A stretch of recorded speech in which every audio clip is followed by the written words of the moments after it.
Euzu billahi mineşşeytanirracim. Bismillahirrahmanirrahim. Elhamdülillah ve salatu ve selamu ala Resulillah. Değerli arkadaşlar, Hazreti Ali'den Hikmet Parıltıları kitabımızdan okumalarımızın 26.sını yapmak üzere birlikteyiz. Bu kitabımız 2006 yılında Sebat Yayınları'nda neşredilmiş, mevcudu tükenmiş, piyasada bulunmamaktadır.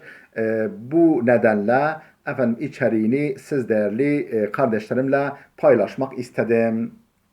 İstifadenize arz etmek istedim. Bu kitabımızda Hazreti Ali Efendimiz'den 274 adet vecize yer alıyor. Vecizelerin orijinaline yer verilmiş, tercümesi yapılmış ve bize ilham ettikleri, gönlümüze yansıttıkları bir takım hakikatler açıklama niteliğinde altında kaydedilmiş. 81. vecizeye gelmiştik. Ne diyor bu vecizede Hazreti Ali? Zikru şebabi hasrah. Gençliği hatırlamak, gençliği anmak, hatırlamak hasrettir. Açıklamamız şöyle.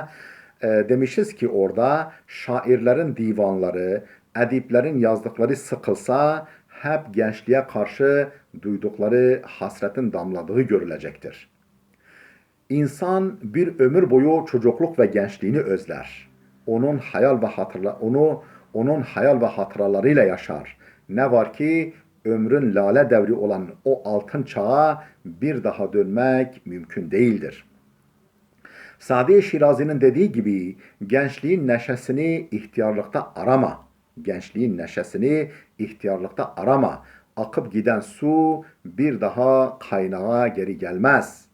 Gençlik şakraklığını yaşlılıkta bekleme. Ekin biçilme vakti geldiğinde yeşil ve taze olduğu zamanki gibi salınamaz. Gençliği anmak hasrettir. Neden? Çünkü lezzet ve sevinci hatırlamaktır. Gençlikteki lezzeti ve sevinci hatırlamaktır. Geçen lezzetli günleri hatırlamak ise acıdır ve hep insana ah çektirir. İşte konuya ilişkin iki hikmetli söz daha. Ah gençlik. İnsan yalnız bir zaman sahip olur ona. Yani ömrünün belli bir diliminde yalnız bir defa sahip olur ona.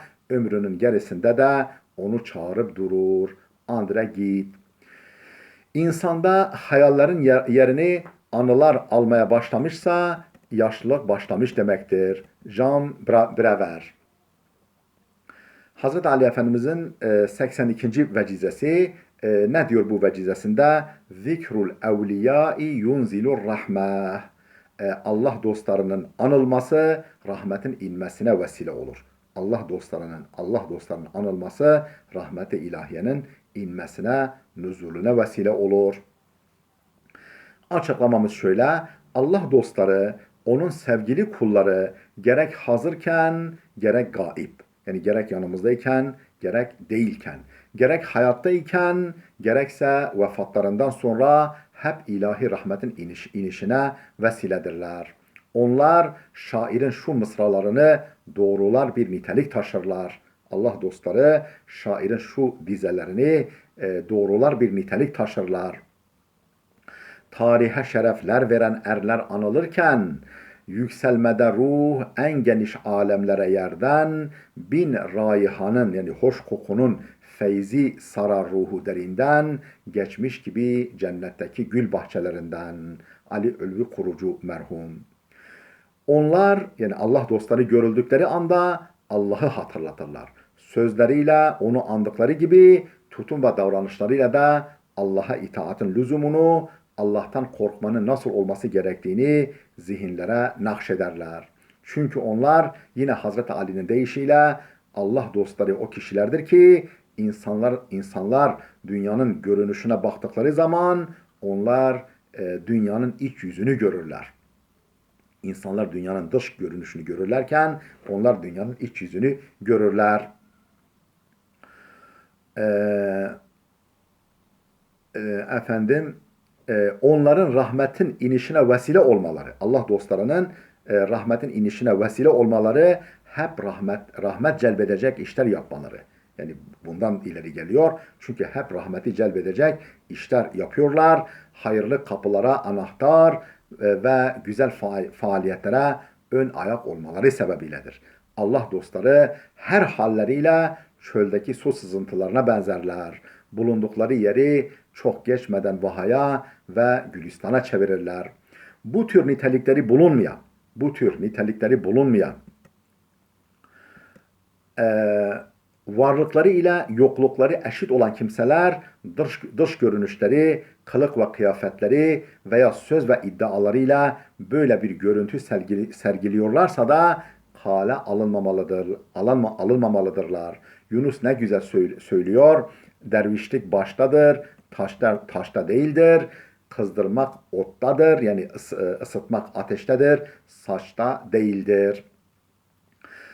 Hazreti Ali'nin 83. vecizesi kitabımızda kaydettiğimiz diyor ki zikrul mevti cila'ul kalb, zikrul mevti cila'ul kalb, ölümü hatırlamak kalbin cilasıdır. Açıklama: ölüm mukadder ve kaçınılmazdır. Her can er veya geç ölümü tadacaktır. Her can er veya geç ölümü tadacaktır. Her kalbin çarpıntısı, yani her kalbin atışı kendi ecelinin ayak sesidir der Beyazid-i Bistami. Nasihat isteyen için ölüm yeter. Nasihat isteyen için ölüm yeter. Çünkü ölümü düşünen dünyanın faniliğini anlar, ebedi memleketi olan ahirete yolcu olduğunu bilir, zararlı ihtiraslardan kurtulur ve ötesi için ciddi çalışır. Ölüm daima gözünün önünde olsun. O zaman asla bayağı kaygılara düşmezsin. Yani sıradan endişelere, kaygılara düşmezsin. Ve hiçbir şeyi fazla coşkuyla istemezsin, diyor Epiktetos. Ölüm genç ihtiyar ayırt etmez. Her an ecel celladı her birimizin başını kesmek için gelebilir. Ölüm düşüncesi hem tasada hem de sevinçte bizi dizginler. Ölüm düşüncesi hem tasada, yani kederde, üzüntüde, hem de kıvançta, sevinçte bizi dizginler. Aşırılık, taşkınlık ve yanlışlıklardan korur. Ne diyor Ömer bin Abdülaziz? İçin daraldığı zaman ölümü hatırla. Bu hatırlayış seni geniş bir aleme çıkarır. Surur ve neşeye boğulduğun zaman yine ölümü hatırla. Sana dünyanın darlığını gösterir. Ömer bin Abdülaziz, Allah ondan razı olsun. Değerli dostlar, bugünkü okuma seansımız burada dursun. Efendim, gelecek dersimize kadar Allah'a emanet olun.